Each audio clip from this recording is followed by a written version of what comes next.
Hello, hello, hello, everyone. Welcome back to another amazing segment of the Black Girl Encourage Her. I am your hostess, Sheniqua Inspires, and this month we are honoring men. Absolutely. We are honoring men, but we're honoring them in the way in which it counts. We are going to talk about their mental health. So, welcome to the Black Girl Encourage Her. It's not the Black Girl Encourage Him, it is the Black Girl Encourage Her. But I am bringing together a few good men to have this discussion about men's mental health. So, ladies, get yourself in position, hit the share button, tell all your friends, have them subscribe and turn on the notification because it is indeed raining men this month. So let us get our conversation kick-started. I'm going to bring this brother to the stage and introduce you all to Otis. Hey, Otis, what's up? What's up? What's up? Hey, how's it going, Sheniqua? It is going well. Thank you so much for lending your voice to such an empowering conversation of men's mental health. Thank you so much. Thank you for having me. You welcome. Now listen, I know a little bit about you. Please introduce yourself to the people. Well, thank you so much again, and it's an honor to be here. I'm glad that you're inspiring the people as normal, and keep on doing that. My name is Otis D. Gore. I'm out of New York City, and I am the author of the influential self-help book called The Audacity of Doubt. I'm also a real estate broker, and I also sell property in and out of New York metropolitan area and Connecticut and Jersey. All right, all right. If we looking for a house, we need to make certain that we keep Otis on our speed dial so we can Yes. get our properties together. But again, I wanted to have you here in particularly. Yes, when we met at the Harlem Book Fair, I did see your book, and I mean, it really is a eye-catching book with such a unique title to it. Yes. But I really wanted to kind of backtrack. So before we get to talking about the book, Uh-huh. I wanted to talk about your own mental health Yeah. journey. What does that look like for you? So, you know, it's amazing because I come from a background and or an environment of the Bronx, New York. When I was growing up, Hey. yeah, when I was growing up in the Bronx in the 70s and 80s, it was not the place that it is now. It was challenging in regards to it was destitute, there was no resources, there was a lot of abandoned buildings. So it really took a certain type of mental fortitude and your family base to really get you out of there, because a lot of people don't get to a point from the Bronx because there's a stigma about the Bronx, whereas they'll say, "Oh, you're from the Bronx? Whoa!" Mhm. There's a narrative about it, but there are a lot of good people, a lot of good places in the Bronx, and my mental makeup had to be when I was growing up. We had youth centers, we had the PAL, we've had counselors, we had people trying to push the youth to stay on a certain path, and it wasn't easy. It Mhm. wasn't easy because there was not much to see outside of the block that you lived on. A lot of us had the impression that this is all that it was. The only thing that we saw outside of the neighborhood was what we saw on TV. At that time we had like Good Times and What's Happening in San Francisco. And I'm aging myself, but I'm gonna but act like I don't even know those shows. I'm just act like I don't know oh, them. there you go. So what our heroes were not the people that. But obviously, my hero was my mom, of course. God rest her soul. But our heroes, as far as so we could think outside of that, was people like Muhammad Ali and Mhm. Malcolm X or Dr. J and people that was in that time. Yeah. And I see a lot of my friends, unfortunately, that don't make it out of that environment, which is, it's easy to succumb to it, Yeah. but you can break out of that. And I had to have a mental focus. It's a funny thing you asked me that, because I haven't really taken the train in a long time, right? Yeah. So, the subway system is a bit of a, challenge, in Yeah. New York. But when I used to take it in the late 80s, early 90s, I mean, it was like graffiti. It was people Yeah. crazy. You know, everybody had this stressed look on their face. But I had a radio interview down on Wall Street a couple of weeks ago. And this is what we talk about mental fortitude. I had to take the train. Mm-hmm. I said, you know what? I ain't take the train. I didn't know how much it cost. I didn't know. So I was looking around. I felt like a fish out of water. And then I see that you could take your card and click on and go through the train. Yeah. But when I got on the train, one thing that I noticed was a few things. One, there was no more newspapers. Nobody was on their phone. No one was reading a book. Everyone was on their phone again. But one thing that never changed is the look on the people's faces, the stress. Wow. And the pressure of the city and or the environment, or you trying to still get ahead.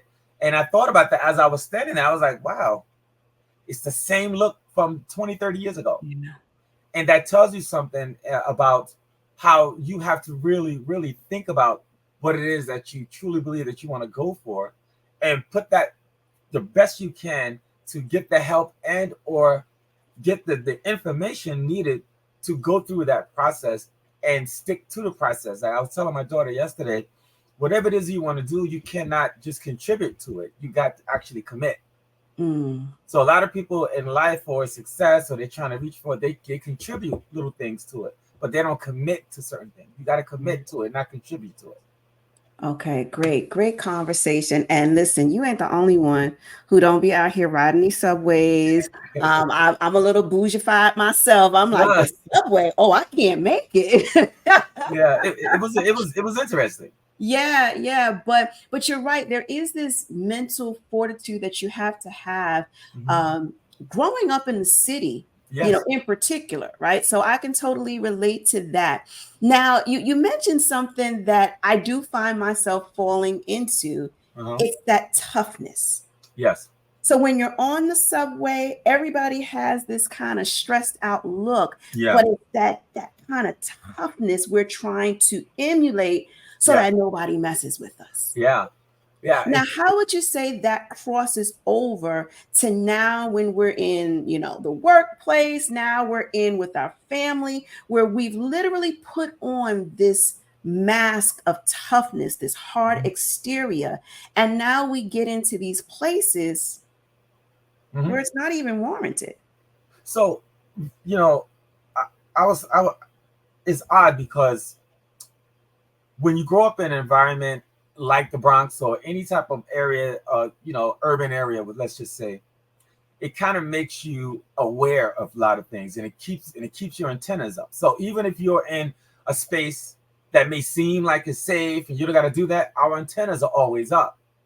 We're always looking around. We're always noticing things. We're always watching, because this is how we grew up and we had to do it. So when I got back on the train, or even if I go outside of New York and I go to Florida, or if I go down south or what have you, even if I go to visit my sister in Atlanta, no matter where I go, my antennas are always up. And I remember when we were kids and we would go to, my mother would send us away to Myrtle Beach, South Carolina for the summer with my grandfather. But down there, they wasn't as apprehensive. So sometimes when my grandfather would take us to the mall, he would just get out the car and close the door and don't lock the door, leave the window open. We'd be like, Grandpa, you're not gonna lock your door? And I could say, oh, well, you're not in New York. That's exactly what he used to say. He used to leave his doors open in the house, and I was like, people gonna come in here. But that's how we were growing up. Yeah. So we always had that mental outlook to watch. Because I don't know if you're familiar with the South, but when we would go down south, people were friendly. They would drive by and beep and wave to you. Hey.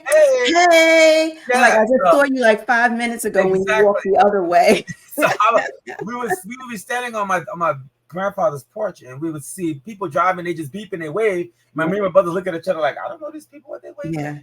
But that's how we are in New York, because we don't do that in New York. Yeah. So mentally we're in a space that puts you in a space where wherever you go, you kind of take that with you. Doesn't mean that your past or your environment has to define you, because it doesn't. Right. You define you. However, it is a part of your makeup. Yeah.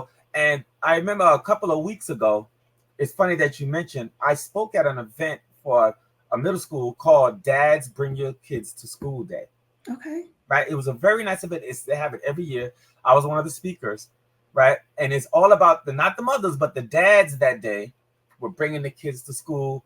And every time when the dad would come to the school, they had like a line of people, they cheer for them, hey, to lift up the fathers. Right. And as I was watching it, I was like, wow. I said, this is great, because it really seems like they need that push. Yeah. And then the whole audience that I was talking to was all dads. Good. And this is an encouraging thing, right? But what I noticed when I was looking, as I was talking to the dads, because they wanted me to talk to them about, being positive with your children, being a good role model, all that stuff, right? And I was looking at them, and it's the same pressure that you can look on their faces to see, hey, I'm trying. Yeah. I'm trying to get there. It's like when you talk to certain people who are maybe on a certain elevator level, or they're working to get there, they hear you, yes. But then when you talk to people who really need the information, they're looking at you in your eyes to see, okay, what can I get out of this? And they're looking like, let me hear something. Because I know that some of them can be, some of the fathers seem like, I don't want to say that they were beaten down or anything, but I can tell that some of them were trying to keep on pushing. Yeah. And that's why when you talk about the mental state, that's what made me think about that day, because that stood out to me. It stood out to me. And I was kind of like, as I was talking and I was giving them my speech and trying to be motivational, I was thinking to myself, some of these guys could really, really use someone to talk to. Yeah. Yeah. And I think this is why they do that, to encourage the fathers.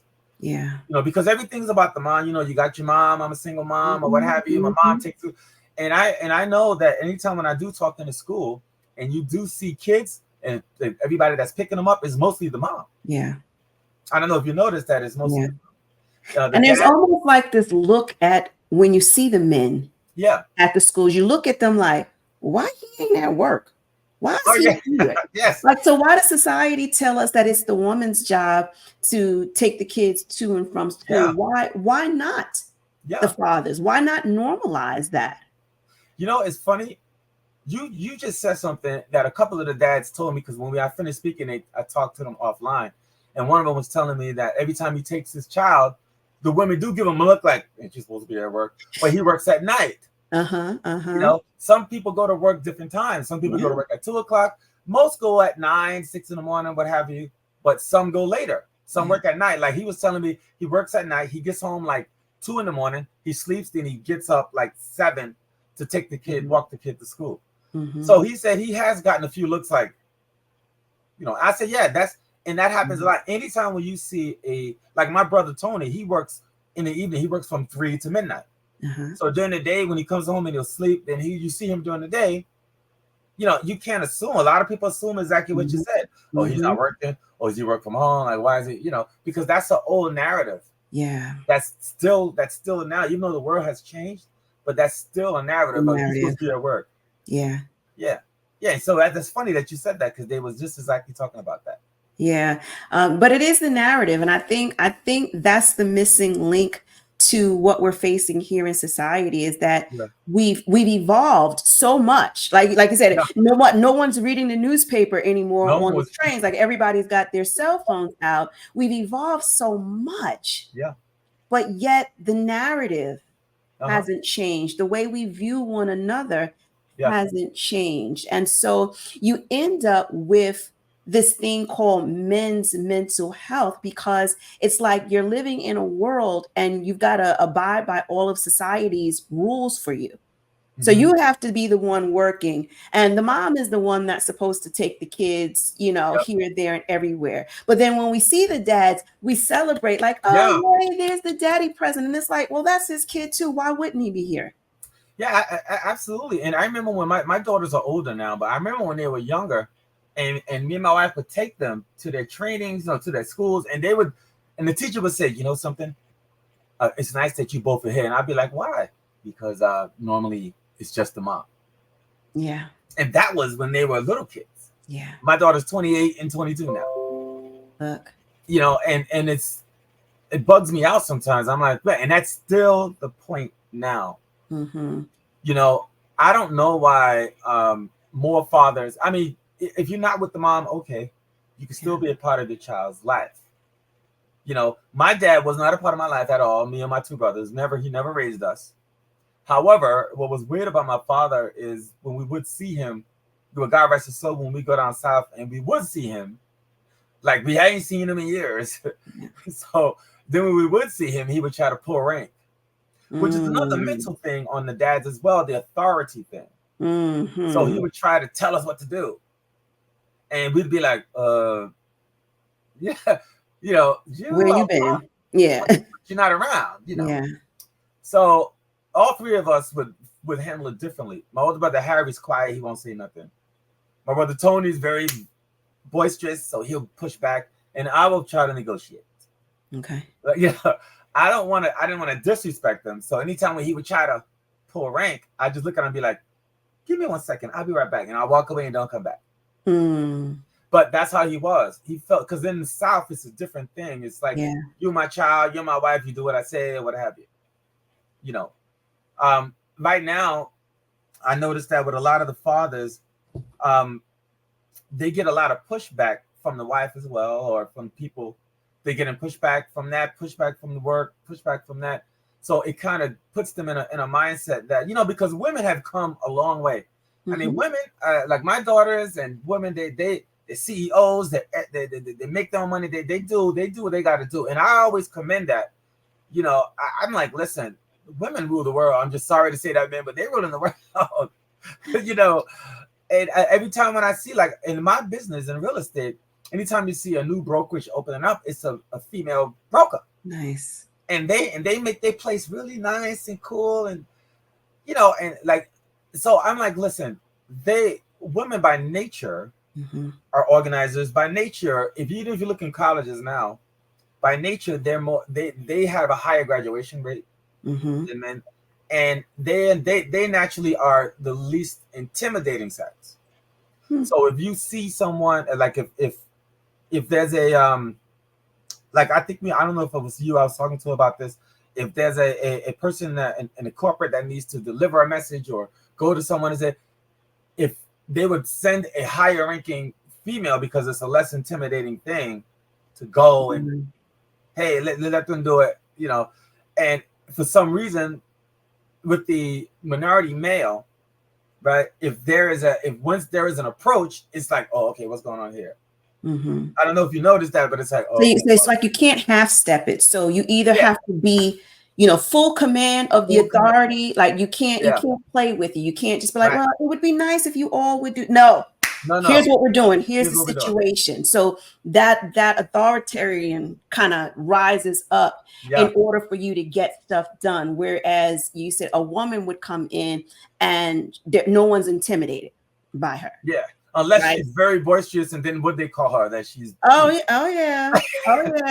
yeah, and don't let her be of a darker complexion, honey. Honey, they were waiting on it. They were waiting on it from the moment that she stepped in the door. They were waiting on it.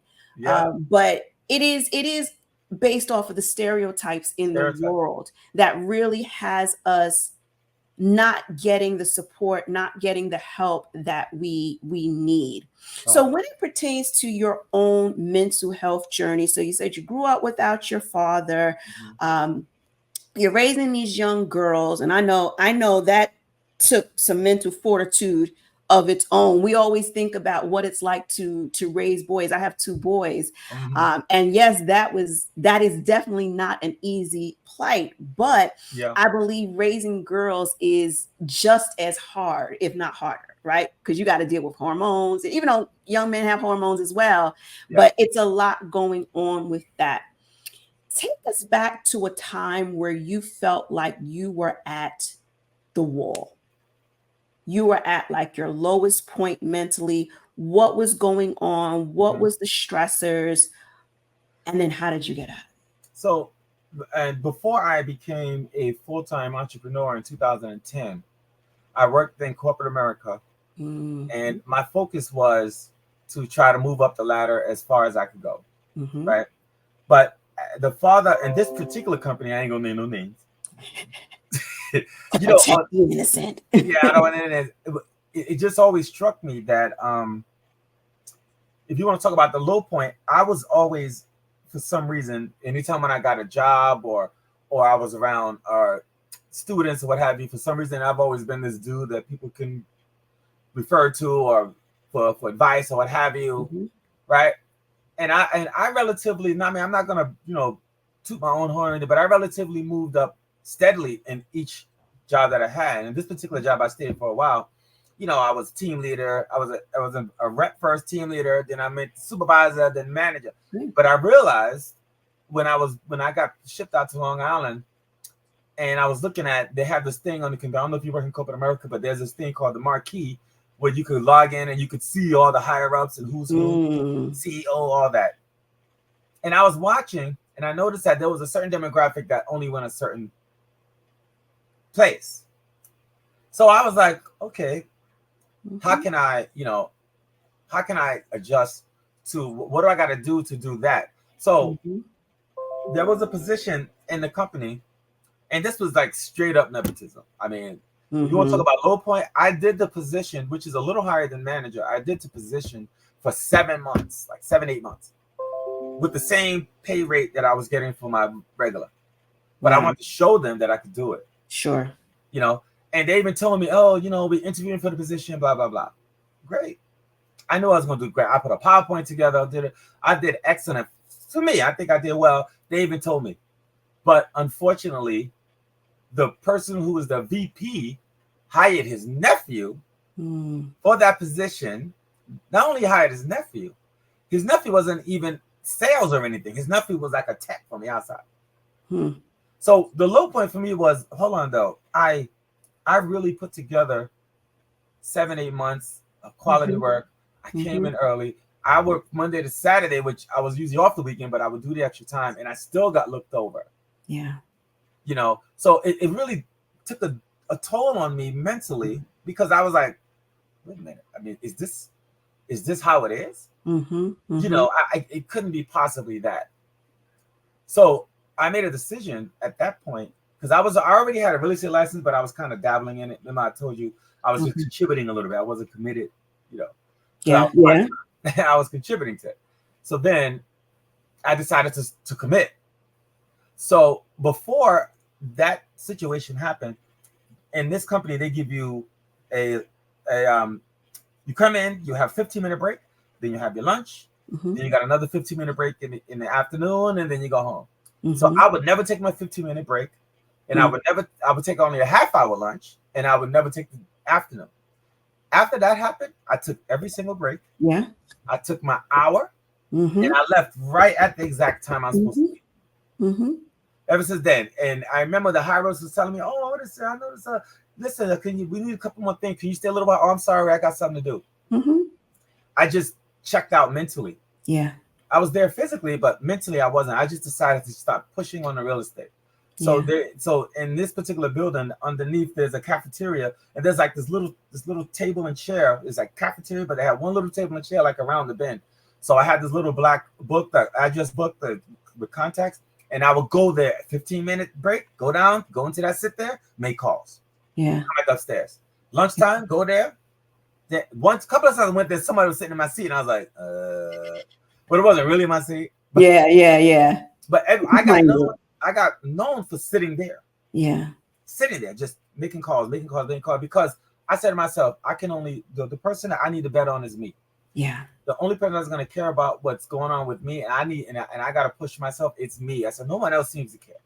Yeah. So that was a low point, because I really wanted, I felt like I did everything and above that, and Mm-hmm. You it still did. got looked over. Yeah. And So I that, think that's what men, Black men in particular, I think that is a common theme. uh-huh. And that's one of the things, like, parents even raise their children. You've got to be better than the best.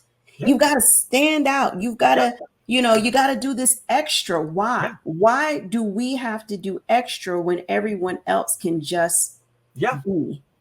it's funny you mentioned that, because I was just talking to my sister, and I was telling her that I noticed that a lot of, like, when I went to Long Island and amongst the different demographic, you know what I'm saying? Yeah. I realized how mediocre a lot of people are. Mm. And I used to say to myself, how did they get this position? Mm-hmm. VPs, second tier managers, executive. I'm telling you, Sheniqua, I used to be like, that's not the right answer. This is the answer. Yeah. And I know it was just you're right. We have to be triple Mm-hmm. as good. And then, but there's a lot of mediocre going on there. Yeah. A lot of mediocre. And Yeah. it was very, very eye-opening for me. But it's a pressure nonetheless. It's a pressure that weighs Yeah. in on our mental health. Maybe some days you don't feel like doing above and beyond. You just want to be like everybody else. And you know that there's a consequence if you don't. Yeah. When I used to work in corporate America, I smiled all the time. I would show up, Yep. hey, happy to be here, and I would smile and I would keep quiet. Whatever you wanted to do, hey, you like it, I love it. Like I'm here for it. Like, let's do it. Go team. But then it got to a point in time I was like, yeah, I'm tired of smiling. I'm not really feeling my greatest. I don't feel like putting forth that ray of sunshine. But because of my skin hue, it's like I have to be warm and inviting and friendly, because if not, I'm on the other side. Right. I just couldn't be. So I remember there was a day there we were doing like a Zoom meeting, and I was sitting there and my face was regular. My This is normally my face. Like I'm smiling, I'm bright, I'm non-intimidating, I'm non-threatening. Right.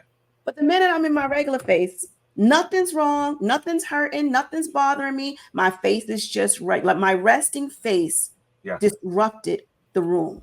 And I'm sitting there like, why is everybody, Sheniqua, you okay? Sheniqua, you got something to say? And I'm like, can I not just be me for a second? Do I always have to entertain? Like, it's a lot of pressure. It is. And people don't realize, you don't always notice the pressure, but it's there. It's like, sometimes, something's pressing in your arm and you didn't really know it was pressing into your arm until you look and you're like, well, dang, like what happened to my arm? How did I get this indentation in my arm? It's because that pressure, that silent pressure was there. And I think that does eat away at people's mental health. And let me tell the secret. I left that job for my mental health.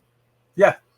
Just to preserve what was left of my mental health, because I felt as though the tables were now turning. They were now, pointing, oh, you didn't do this. You didn't like trying to find fault. And everything. And it was literally eating away at my self-esteem. Yeah. It made you, sometimes it makes you think that, one, everything that you've done or you feel like you've got in the can doesn't matter. Two, whenever they feel like they need a change, or they're gonna micromanage you. That happened to me. I got micromanaged. Right.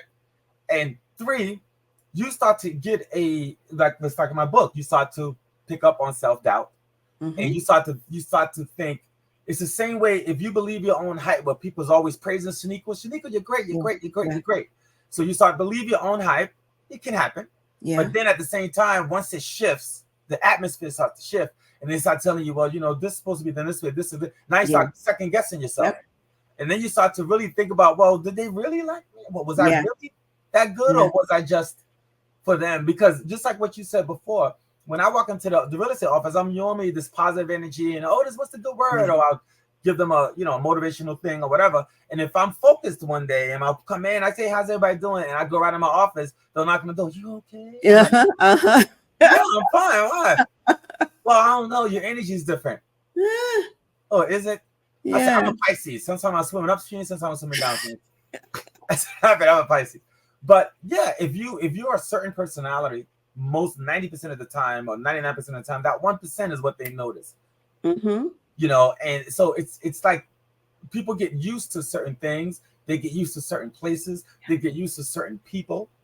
All right. And and it's very easy to fall into a settlement of people, places, and things. Yeah. But as soon as it shifts, it's like you could go to a neighborhood, and you've been going there for years, and it's fine. But then something changed a little bit, and it'll stand out. Oh, I never noticed that. What happened there? Wow. Oh, okay. Or you might know someone. You see Sheniqua. Oh, Sheniqua, how you doing? Blah blah blah blah. And then Sheniqua might change her hair color, or she might start dressing differently, or she start wearing hats or whatever. And then you see her next time, you're like, oh girl, well, you going somewhere? Like, well, like, well, where you been? Like, I used to be 275 or so pounds, right? So when I decided, I didn't even tell anyone. Well, to my daughter, she was younger and she kind of blew up my spot. But anyway, she called me fat. But anyway, so when my daughter did that, and I decided amongst myself to start working out and everything. Yeah. Now people saw me a certain way. Oh, this is the big guy. I had the big suits or whatever. But when I started working out on my own, I didn't tell nobody. And I didn't have to tell nobody because my display started to change. Sure. Yeah. You know, because we as people, we are on display. Yeah. Every day. I remember when I was in high school and the teacher, Mr. Ross, told me, Otis, I see something in you. But remember, you're being interviewed every single day. You just don't know it. Yeah. And I was like, what do you mean, Mr. Ross? I was like 16. He said, people are watching you. They're watching how you talk, who you're with. They're watching you. Just keep that in mind as you go along. I was be like, okay. I understood what he meant as I got older. Yes. But we are always on display. All right. And when you meet someone, right, when you meet someone or you go to somebody's like an advertisement to a restaurant, the whole point of the restaurant is to make the sign big enough or shiny enough for you to want to come in, get enough press when you want to come in. Now that you're here, how are we going to keep you here? We're going to get good service, good food, blah, blah, blah. Right? It's the same thing. It's the same thing with people. You know, if I meet Sheniqua downtown, hey, how you doing, girl? Hey, I'm Sheniqua. Hey, I'm Otis. So we're giving each other a facade like, okay, this is me now. But then as we might work together on the same job, and then you start to see my little quirks. I see a little quirks, and I'll be like, and you'll be like, oh, this is a little crazy. You start to notice things about people. So it's the same way as you're going through your world and what you want people to say. I was just telling someone at the event that when you're trying to go on this road to success is not something that you actually obtain. It's something that has to be displayed by you grinding and pushing and whatever that you're going for. As you move up that ladder or that level that you're going, or you're going closer to that goal, your success start to be displayed. Start to see things. Like when I was writing that book, I didn't really tell anybody. I just told a few people because it was something I always wanted to do. You know, but obviously you're gonna have the people that have the micro emotions. I don't know for you. So micro emotion is if I tell you something, you gotta watch the reaction that second that you tell them. That's normally their actual feeling about it. You know, so if I told Sheniqua, look, I just started writing the book. Oh, great, Otis. But if you were to like this, a what? You know what I'm saying? Yeah. But people miss that. Yeah. I watch out for stuff like that. I watch out for stuff like just to see tell me how you really feel. Right. So let's go there. So you entered talking about the book, The Audacity of Doubt. So when it pertains to this mental health, we are constantly in these environments. We're engaging with people, and we're literally starting to take their thoughts, their emotions, their feelings about us, their control, their authority over us. They conform us into these beings. And when they like us, we like us. But when they don't like us, then we start to question who we are, what we do, our existence. So tell us a bit about the audacity of self-doubt. It's funny because anytime when I touch on the subject, because I have trainings that go along with the book. So I have a training on self-doubt, fear, everything, and pushing through. Also have a training on imposter syndrome. Right. So a lot of times when you just said, you know, people are praising you and this and this and this, and then when the atmosphere changes, you start to feel like, well, did I ever belong here? You start to feel like you don't belong in the room anymore. So imposter syndrome is a feeling that you have when you at a certain space, no matter how you got there, whether you got a promotion or you wind up in a good office or what have you, but you always felt like I don't belong here. I don't feel like I earned it. So let me ask you this question real quick. We know about imposter syndrome. Many of us have entangled with it. But is it, because I mean, as a woman, like I know what we experience. Are men entangled in this as well? Well, so a lot of the, especially when it comes to minority men, right? We're so beat down a lot of times, right? Even if we are trying, like I like to think of myself as positive as you could possibly get, right? But it's still a fight for me. Yeah. You know, I still have to go into certain spaces and believe that I belong there. Yeah. And act like I belong there. And I still you know, I still have issues with doubt and fear. But because, you know, I wrote so much about it in the book, The Audacity of Doubt, that I always think to myself, I need to have the audacity to care. I need to have the audacity to believe in me. Yeah. Even if I feel like there might be something that I might be a little apprehensive on achieving or pushing for. But if I truly believe, if I truly believe I can actually obtain it, then I need to just push through the fear, build up enough courage, and just go. No matter what nobody else says. So men do feel that too. I would say men feel less than themselves every day as opposed to any other kind of nationality because of the pressures of, well, you got to take care of your family. You got to do this. And even if you don't have a family, as far as black men, if you don't have a wife, kid, or anything, you got to stand up for yourself. You got to be good for yourself. Because so many people is thinking that you're not going to be alive by the time you're 18, 19. Yeah. There's an adage that you're not going to be around this time. So if you look now, we still live in a world of first. Meaning, you see, right now, if you see, people are more used to seeing Indian or Chinese or outside American doctors. And when you see a black doctor, you're like, oh, okay. Cool. You know, you might see a lot more minority lawyers. But there's one guy that's an agent that I know, but he's also full-time an American Airlines pilot, black. You see the reaction you had? That's the action I had. I was like, you do what? Pilot. And he said he still gets that even to this day. He said he's been a pilot 20 years. And sometimes you have to come out to the audience, you know, come out to the passenger and say, hey, I'm your pilot. And he said even to this day, he still get looks like, you're the pilot. And all the black people on there like, all right, that's what I'm talking about. Yeah, that's you know, if you look at the news now, there's still like, look at, if you know, when Kamala Harris wins, she'll be the first female president, let alone minority president, but she'd be the first female. They're still first. Ketanji Brown, first female black person on the Supreme Court. Yeah. But Barack Obama is the only minority president we ever had out of 46, 47 presidents. Yeah, yeah.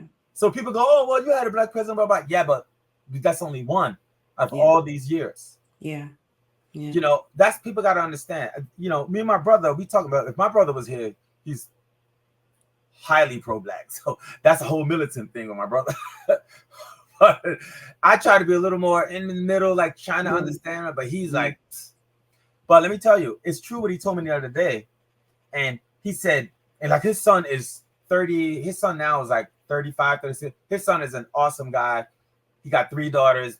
Very bright guy, right? He lives in Pennsylvania.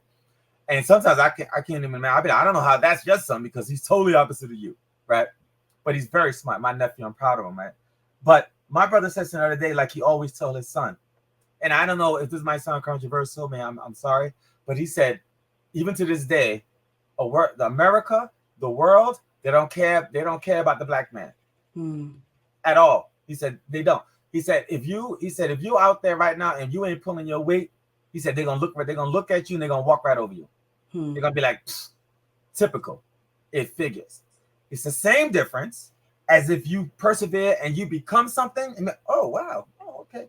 I remember when I took my daughters to Pelham Manor in New York. You know what Pelham Manor is? Yeah. And we would take them up there to go trick-or-treating, and that's in Westchester, nice big house. Very uppity, very uppity, right? Very nice, right? And I remember there was a nice big Tudor-style house where had the lights. It was dressed up really nice. Now that is 98% white up there. And so I was like, oh, I said, this house looks nice. I said, you want to knock on the door? So the kids knocked on the door, and these two young black kids answered the door. And I was like, oh, hello. I said, trick or treat. And then the father came, black father. All right. And I was like, oh. And then he goes, how you doing? I'm Dr. Williams. And we were like, oh. So, and this was like, it's a shame to even say that. But the biggest house, the best looking house on the block was owned by a brother, which was, it shouldn't be a surprise by now, but it was a surprise to us. Yeah, absolutely. He was a doctor. Right. How you doing? Hey kids, I'm Dr. Blah blah blah. And So we still have that reaction. It's still putting people to have to be the best of the best, the brightest of the brightest, to prove that you're worthy, that you belong here, to chop down the imposter syndrome, to let people know I'm here, I'm a speaker, I'm a writer, I'm in real estate, like whatever it is. It's like we have to make ourselves known. Because if we don't, and the last question I'll ask you is this book, The Audacity of Self-Doubt. Who did you really write that book for? I wrote that book. What pushed me to write the book was I have an agent. I had 10 agents, and I always mentor them and coach them and give them motivational thing every day, a thing I send out to them called Words to Live By. And I noticed that a lot of them have the fear of actually pushing forward to become the agent that they really want to be. So I used to tell them, are you sure you want to be a good agent, or you just want to do this part-time? I said, because if you truly want to do it, then you would actually do it. You don't have to tell me. You just come to me and say, Otis, I'm doing this. I'm doing this. Don't come to me and say, I'm thinking about doing this. What I wanted to write the book for is because I used to say to myself, and not just them, but a lot of people that I would deal with who might be on a job or might be in a space and they're settling for wherever they are. And half the people that I talk to, I tell them, hey, did you always want to be a nurse? No, not really. I wanted to be blah, blah, blah. Oh, okay. Hey, did you always wanted to drive that truck, be a truck driver? No, not really. I want to. So I used to ask them, why didn't you go for it? Well, I have, it pays the bills. That was the main thing. Yeah. So I got food on the table. I said, oh, so you succumb to the settlement. You live in your settlement. Is that what you want? I still think about it. I said, okay, so I need to write this book to say the audacity of the emotion of doubt, the emotion, that feeling to constantly stop you or pause you anytime you're trying to do something. Yeah. Anytime you're trying to push forward, it's wow, here comes that feeling, here comes that fear, here comes that thing. Are you going to succumb to that, or are you going to push through that? That's one of the main reasons why I wrote the book. It's kind of seems to be geared towards the youth or the teenagers or the high schoolers. But I think it crosses over very well to adults. It's about the doubt that always rises up and talks out of what we know we should do. So we know society, puts these labels, but we have to learn how to ignore those and focus on who we were called to be. Who we called to be. So I've got your social media handles going. You're on Instagram, you're on Facebook, you're on LinkedIn. You all make certain you check out the links in the bio. You'll be able to connect with Otis more.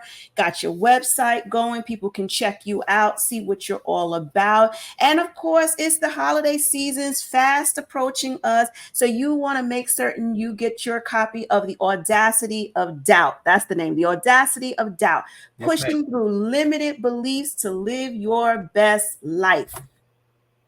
I'm telling you guys, that sounds like something that people need to have in their library. You may feel confident because it's the last quarter now, but what about when you don't meet those goals? What about when somebody says something that's not pro you? Then do you crumble? Do you buck? Do you change your mind? Or are you going to challenge this thing called doubt? So I thank you, Otis, so much for stopping by. Do you have any parting words you'd like to share with the audience? Yes. Thank you for having me, Sheniqua. I really appreciate it. I had a blast talking to you. Yes. And hopefully there was some information that was said that can help someone.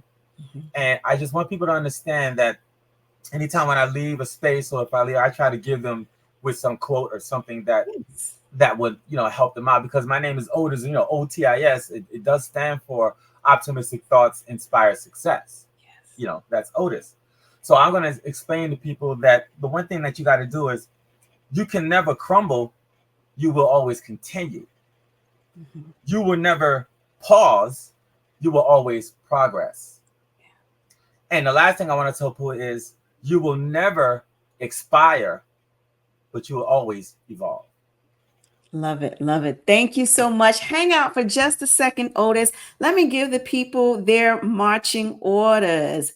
Listen, that was very encouraging, right? So I thank each and every one of you. I hope that you gleaned something from Otis today. He was really putting a reality spin on what many men are faced with. So now we can approach a man in a different way because we understand that he's going through the same shenanigans that we're going through. And truth be told, it's probably a little heavier on the men.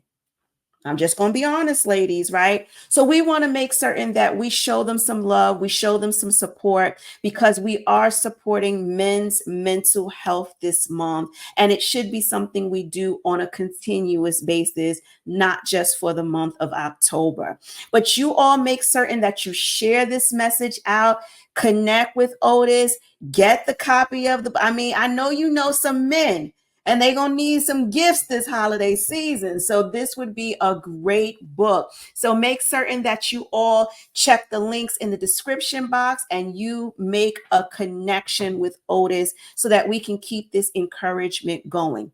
Until next week, you guys, I will see you all on the next episode of the Black Girl Encourage Her. Be blessed.